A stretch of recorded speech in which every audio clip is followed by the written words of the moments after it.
Talakayang Bayan. Masusing pag-uusapan ang mga programa at proyekto ng bayan. Talakayang Bayan. Ilalahad ang mga plano at direktiba ng pamahalaan. Pag-aaralan ang bawat anggulo ng sitwasyon. Lilinawin ang bawat issue. Magbibigay ng matalino at makabuluhang talakayan. Talakayang Bayan. Muli isang magandang umaga, bayan ng Bruce Point. Lalawigan ng Palawan sa lahat ng ating mga taga-subaybay. Isang mapagpalang araw po ng Sabado. Nasa ikalawang segment na naman po tayo ng ating programang Impormasyon ng Bayan para sa lahat. Ang segment ng Talakayang Bayan. At this point of time ay mapalad po tayo na makapanayam ang isang mahalagang panauhin mula sa Philippine Coast Guard at siya po ay si Coast Guard Ensign Leo C. Baquil. Sir, isang magandang umaga. Magandang umaga po. Yes, Station Commander dito po sa bayan ng Briggs Point. Yes po. Maraming salamat, sir, dahil pinaunlakan niyo po ang aming imbitasyon para makapanayam po dito sa programa. Hindi na natin pahahabain pa, mga kababayan. Alam kong maging kayo po ay sabik na, no, sa ating talakayan ngayong umaga at ito yung palaging request ng ating mga tagapakinig, sir, yung malaman po ang mandato ng bawat ini-interview natin dito, no, sa mga nakakapanayam namin dito sa programang Impormasyon ng Bayan. At sir, maaari niyo po bang i-share para po sa kaalaman ng ating mga tagapakinig kung ano po ang mandato ng PCG? Yes po. Magandang umaga po sa ating lahat. Lalong-lalo na po sa ating mga minamahal na kababayan ng Brooks Point, sa mga naabot po ng ating programang ito. Gayon din po sa ating mahal na Mayor, Mayor June, sa ating Vice Mayor, Attorney Jen Feliciano, at sa lahat po ng ating mga local officials. Bali po, ang Philippine Coast Guard po is created under the RA 9993 po, an act establishing the Philippine Coast Guard as an armed and uniform armed service attaches to the Department of Transportation and Communication po dati, na ngayon po ay Department of Transportation na po. Opo. So, yun nga po, yung mandato po ng ating Philippine Coast Guard ay, si Philippine Coast Guard po is may mandato po, and yung powers and functions niya po is, unang-una po is to enforce regulations in accordance with all relevant maritime international conventions, treaties or instruments, and national laws for the promotion of the safety of life and property at sea within the maritime jurisdiction of the Philippines in conduct port state control implementation. So, ayun po, sinasabi po rito, si Coast Guard po ay siya po yung may mandato na magpatupad ng mga batas po na naayon po doon po sa ating batas ng 9993, kagaya po ng ating maritime safety, maritime law enforcement, maritime search and rescue, maritime administration. Iyan po ang ilan po sa mga mandato ng ating Philippine Coast Guard po. Ayan. In short, sir, para din kayong sundalo, ano? Yes po, ma'am. Opo. Bali, si Coast Guard po is ang ating 3rd Uniform Armed Service po. Pero po, si Coast Guard po is humanitarian in nature. Opo. So, unang-una po yung ating AFP, pangalawa po yung ating PNP, pangatlo po si Coast Guard po sa ating line of defense po. Opo. So, ayun po, ang layunin po ni Coast Guard ay magatid ng serbisyo sa ating mga kababayan in a humanitarian way po. Opo. Pero po, si Coast Guard po is, meron din po siyang armado rin po siya. So, may pangkumbatant din po tayo na ating unit po na pwede po nating isabak in times of emergency po or insurgencies like po, mga ganyan po. Meron din po tayo, ready po tayo. Ayan. At ang nakakatuwa dito, sir, ay hindi lang kayo pang kalupaan, maging Yes, pangkaragatan. Opo. Aha, napakalawak Iyon po, ng inyong yes po, ma'am. ginagampanan na tungkulin. Tungkulin po, opo. Ayan. Sir, maaari niyo po bang ibahagi sa ating mga tagapakinig ang mga naging accomplishment po ng inyong tanggapan dito po sa bayan ng Brooks Point? Ito pong mga nakalipas na buwan dito po sa bayan. Ayun po, ma'am. Bali po si Coast Guard Station South Central Palawan po. Palagi po siyang na-involve po sa ating mga, unang-una po sa ating community outreach program. Katuwang po ng ating local na pamahalaan po ng Brooks Point. Yung ating suporta po sa kanila ay palagi po nating iniaabot sa ating mga kababayan po. Katulad na po ng ating mga past na mga outreach program po sa Sitio Tabud po, sa Sitio Linaw, and yung nakaraan po is yung sa Barangay Mainit po. Opo. So, ayun po, ang ginagawa po ni Coast Guard, may mga serbisyo rin po na pinararating sa ating mga kababayan, katulad po ng mga libreng gupit, mayroon din po tayong mga pakain para sa mga bata, may mga binibigay po tayo ng mga regalo, ganun po. Opo. So, aside from that po, aside from community engagement po, si Coast Guard din po ay nagsasagawa rin po ng ating pong monthly coastal cleanups po. The same time po yung ating mangrove planting po, na which is very malaki po yung may tutulong po sa ating kalikasan po. Opo. So, ayun po, aside from that po, si Coast Guard din po ay handa or even po nag-engage din po sa ating mga activities within sa ating munisipyo po. Na for the past months po is nagpo-provide din po tayo ng mga security sa ating mga main activities po dito, katulad na po ng pagdating po ni Senator Amy Marcos. Kaisa rin po tayo sa nagbigay ng security sa kanila po. And sa ating mga malalaking event po na nangyari po dito sa bayan ng Brooks Point, nandoon po palagi yung suporta ni Coast Guard po sa ating mahal na bayan ng Brooks Point po. Yes, tunay mga kababayan, at lagi nating nakikita ang Philippine Coast Guard, ang PCG dito po sa bayan ng Brooks Point. Actually, nung nakaraang nagkaroon ng pagbaha, talagang malaking pasasalamat po ng bayan ng Brooks Point sa inyong tanggapan dahil napaka punong abala po ng PCG sa pagliligtas din ng ating mga kababayan. Yun nga po ma'am, may ano ko rin po, for the past year po is yung nangyari nga po na baha dito po sa bayan ng Brooks Point. So, kami po ay aming pagkilala rin po sa previous station commander po ng Coast Guard Station Brooks Point, kay Coast Guard Ensign Alsalom Ismail po, na ngayon po ay station commander ng Batarasa.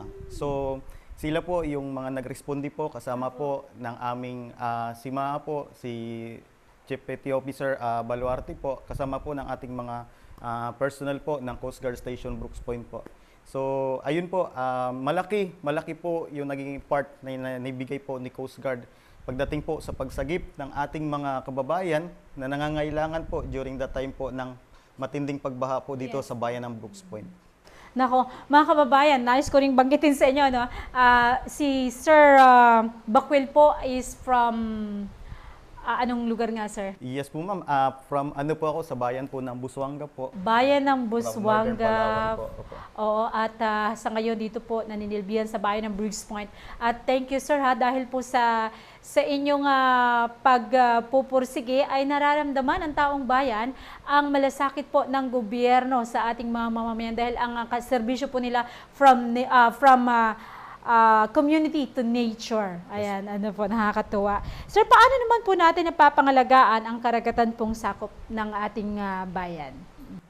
Yun po ma'am, bali po, si Coast Guard po ay mayroon po tayong floating asset po na ginagamit po dito po sa ating AOR po or Area of Responsibility ng Brooks Point. Bali po, si Coast Guard po palagi pong nagkakandak ng maritime patrol po natin para po siguruin ang ating kaligtasan sa ating karagatan. At gayon din po ay para po maibsan po yung anumang krimen or anuman pong di ka nais-nais na pangyayari dyan po sa ating karagatan. So, sa ngayon po ma'am, ang status po ng ating dito po sa ng Brooks Point is matiwasay po. Wala po tayong mga reported na mga incidents po dito po sa bayan ng Brooks Point. So ayun po, palagi po na nandyan po si Coast Guard, naka-alerto po at laging kaagapay po ninyo para magserbisyo po sa ating mga kababayan dito sa Brooks Point. Ayan. And katulad ng pinag-uusapan natin kanina, sir, sa itong baha, ano po? Yes po. Talagang medyo napapanahon. Katulad ngayon na tag-ulan na naman po at palaging hindi maganda ang panahon. Pwede po bang ma-share nyo sa amin kung paano po natin napoprotektahan ang karagatan at or ang mga mamamayan na pumapalaot katulad po ng mga mangingisda, sa ganun po ay malaman ng ating mga kababayan kung ano po ang ginagawa ng PCG. Dahil yung iba, baka mamaya pag sinita o napaalalahanan ay nagagalit. Hindi nila alam para pala sa kanila. Sige, Apo, sir. sige po, ma'am.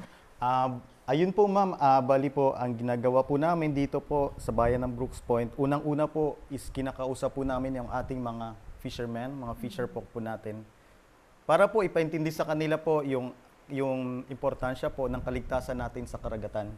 At gayon din po is para makatulong po kami sa ating mga local fishermen po. Opo. Hindi po kami kalaban, kundi katulong po kami para po sa maging maayos po yung ating maayos po yung ano natin dito sa Brooks Point for the safety na rin po ng kalahatan. So ayun po ma'am, pagdating po sa mga heavy weather po natin or even po sa mga bagyo,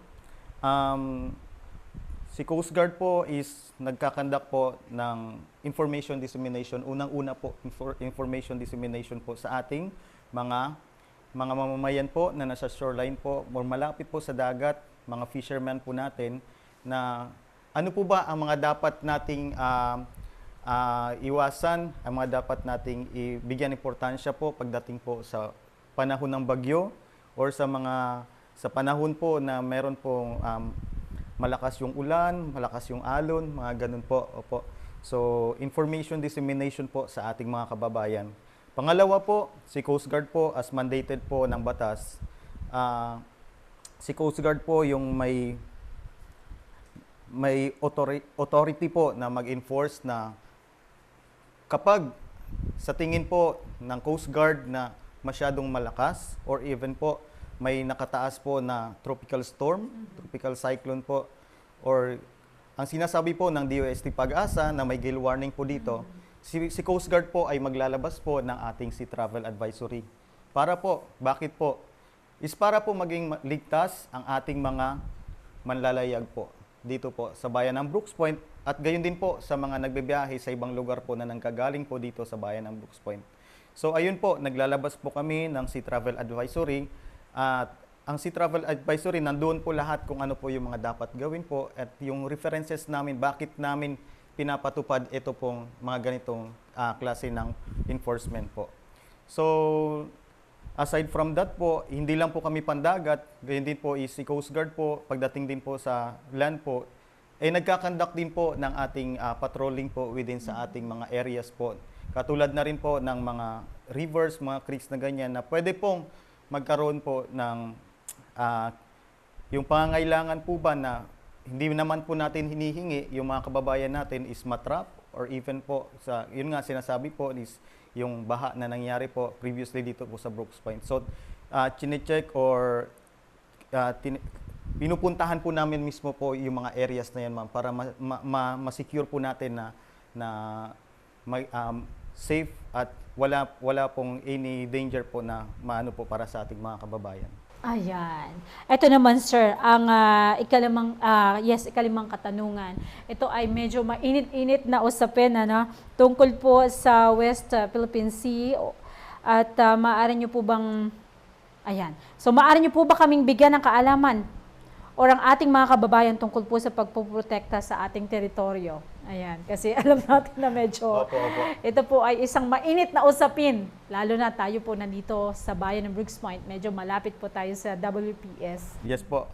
Bali po, si West Philippine Sea po ay nasa ating malapit po dito sa atin po, sa Palawan po. No? Pero mga kababayan, ma'am, ipagpaumanhin po ninyo sa pagkakataong ito is hindi ko po masasagot po ang inyong katanungan dahil po may designated po tayo na spokesperson from the Philippine Coast Guard po. Isang spokesperson lang po na every time po na may magkaroon po ng mga issues or sigalot po pagdating sa West Philippine Sea or any concern po, mga issues po natin, siya lang po yung authorized po na magbigay po ng any information regarding po sa West Philippine Sea status po sa ngayon. Alright, naiintindihan namin sir. Yes po.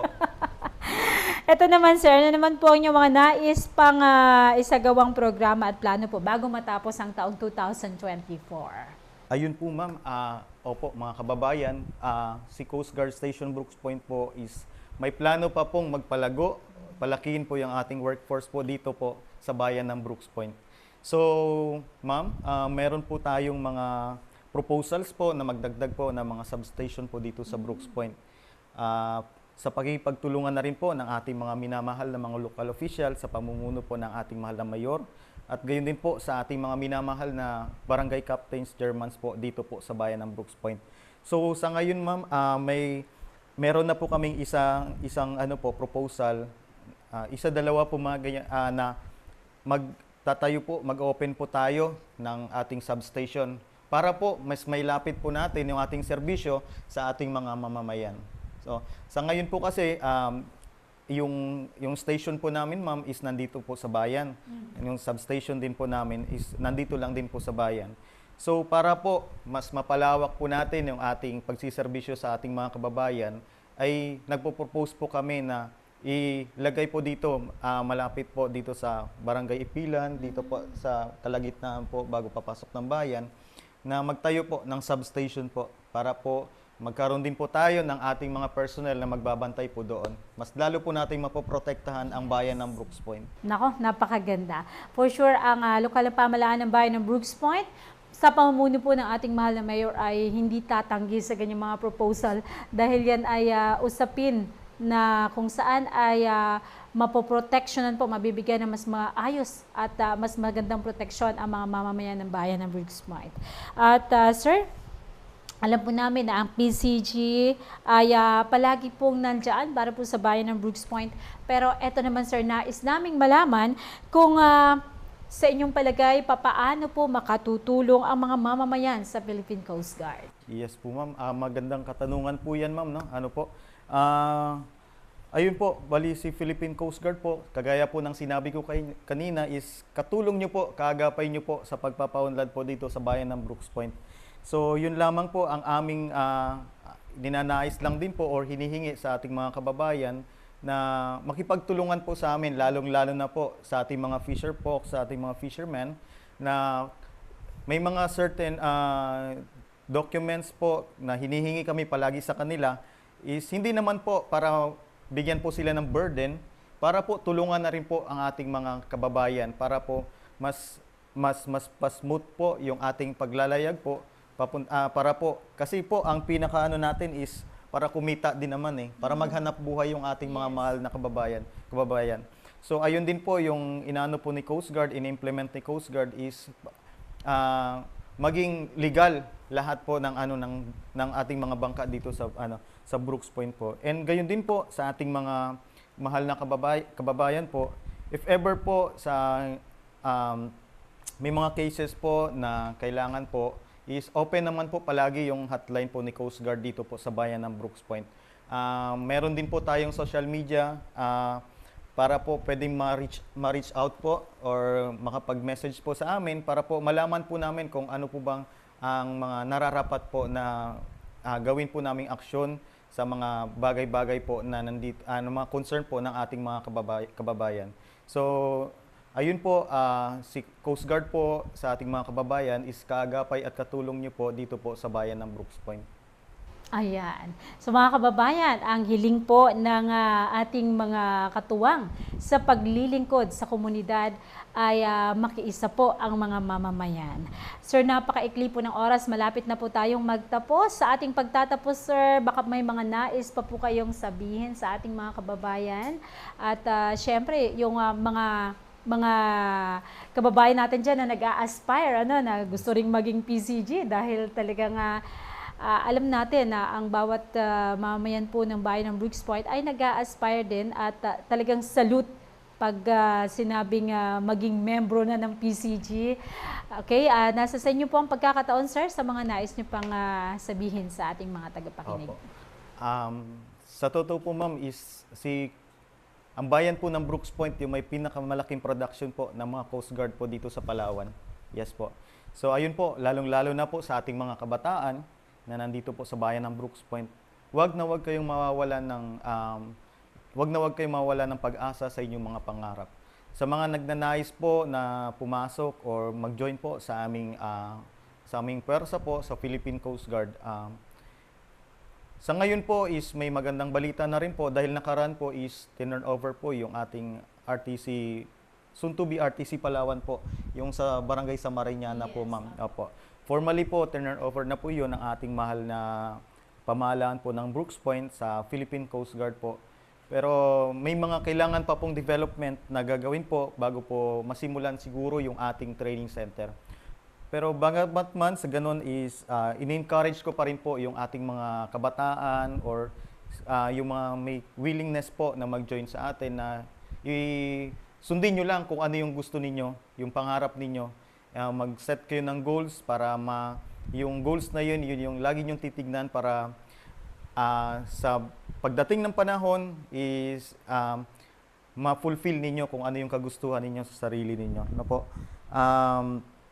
Sa ating mga kababayan po sa Brooks Point po at sa pamahalang bayan po ng Brooks Point, maraming salamat po sa inyong tulong sa amin sa Philippine Coast Guard.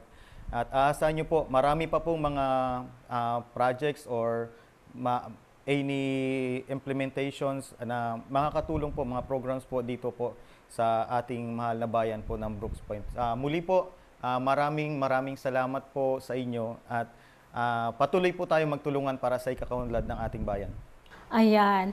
Once again, mga kababayan, CG or Coast Guard Ensign Leo G. Bacuel. Sir, thank you once Thank again. you very much, ma'am, sa privilege po. At Nandito syempre, po. binabati din natin ang kanyang mga kasama, si Sir Baluarte, si Ma'am Soriano, at si Ma'am Hapsan. Ayan. Maraming salamat po sa inyong pagpapaunlak sa aming imbitasyon dito po sa ating programa. I hope na hindi po ito ang huli. Yes po. Marami pa po tayong pagsasamahan. Sana Mga po. kababayan, dyan na po nagtatapos ang ating mahalagang pakikipagpanayam sa ating mahal na panauhin ngayong umaga. At susunod na po ang serbisyong bayan pagkalipas lamang ng ilang sandali. Talakayang Bayan. Masusing pag-uusapan ang mga programa at proyekto ng bayan. Talakayang Bayan. Ilalahad ang mga plano at direktiba ng pamahalaan. Pag-aaralan ang bawat anggulo ng sitwasyon. Lilinawin ang bawat issue. Magbibigay ng matalino at makabuluhang talakayan. Talakayang Bayan.